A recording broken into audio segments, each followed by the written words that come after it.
Using feedback in Google Classroom gives you the opportunity to help students through different phases of an assignment, as well as provide them with summative information such as a grade.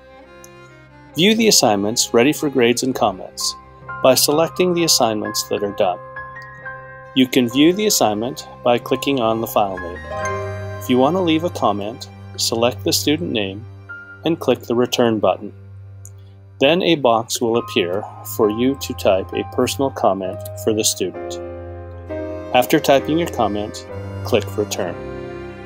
If you would like to grade the assignment, type a grade for the assignment, then click the Return button.